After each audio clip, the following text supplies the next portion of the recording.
अब Iran war के बाद से एप्स्टीन फाइल की सर्च में 90% कमी आ चुकी है। So let me tell you कि 2 दिन पहले रिलीज होने वाले न्यू डॉक्यूमेंट्स ट्रंप के बारे में क्या एक्सपोज करते हैं। 6 मार्च 2026 की रिपोर्ट्स के हिसाब से डीओजे ने एफबीआई के कुछ नए डॉक्यूमेंट्स पब्लिक किए हैं। ये डॉक्यूमेंट्स एक औरत के एफबीआई के साथ सालों पहले होने वाले इंटरव्यूज डिस्क्राइब करते हैं। वो कहती है कि जब वो 13 से 15 साल की बच्ची थी तब उसे ट्रंप ने असल्ट किया था और एप्स्टीन ने उसे ट्रंप को इंट्रोड्यूस करवाया था।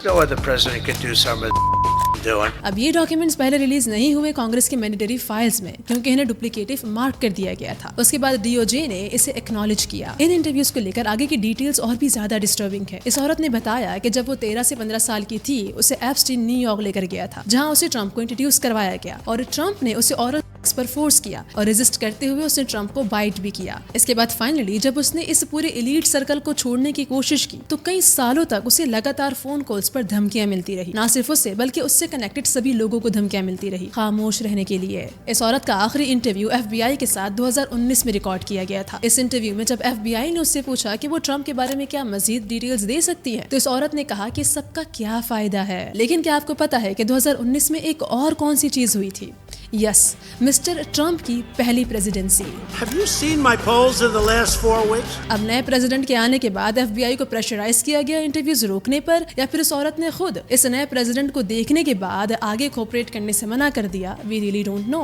व्हाइट हाउस प्रेस सेक्रेटरी का ऐसा मानना है कि ये सभी क्लेम्स बेसलेस है, लेकिन उसके साथ साथ ट्रंप एडमिनिस्ट्रेशन एप्स्टीन फाइल्स की रिलीज के बाद से ट्रंप के साथ जितनी भी कनेक्टेड फाइल्स हैं उनको छुपाने की कोशिश कर रही है। और ये मेरा मानना नहीं बल्कि डेमोक्रेट्स का मानना है, क्योंकि हाउस ओवरसाइट कमेटी ने इन सभी फाइल्स को रेगुलेट करने वाले अटॉर्नी जनरल को खुद समन किया ताकि उससे पूछा जा सके कि गवर्नमेंट एप्स्टीन फाइल्स के इस पूरे क्लोजर को कैसे हैंडल कर रही है। यानी कि ये जानने की कोशिश की गई कि इन फाइल्स की रिलीज का एक्चुअल प्रोसीजर क्या है, कैंसिलिंग कैसे हो रही है, डुप्लीकेटिव कैसे मार्क किया जा रहा है। Now you know the answer कि पिछली फाइल्स के साथ ये एफबीआई वाले डॉक्यूमेंट्स क्यों नहीं रिलीज हुए, इनको कैसे, कब और किसने डुप्लीकेटिव मार्क किया। तो कभी रिलीज करने से इनकार किया जाता है, कभी डुप्लीकेटिव मार्क किया जाता है, तो कभी सेंसर किया जाता है, तो कभी पूरी वॉर्स स्टार्ट कर दी जाती है। इसीलिए क्योंकि ये पेडोस ऑफेंडर्स, बाल के वर्शिपर्स, बेबी ईटर्स अपनी सच्चाई सामने नहीं लाना चाहते, चाहे उसके लिए पिछले दिनों ईरान में 1000 के करीब अमवात ही क्यों ना हो जाएं।